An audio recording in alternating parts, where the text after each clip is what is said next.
Njata mu group. Buli omu atoleyo byayenda. Anti gema.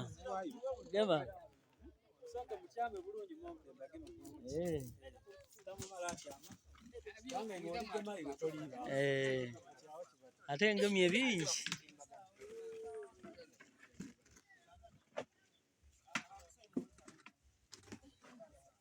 Bana karibu tufunze obwire.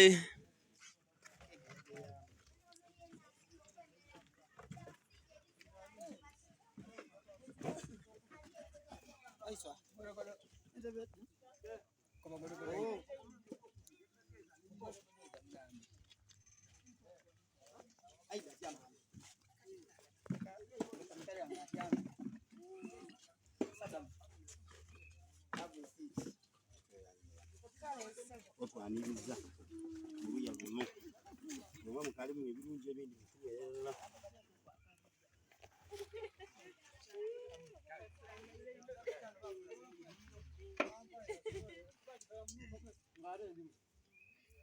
abandi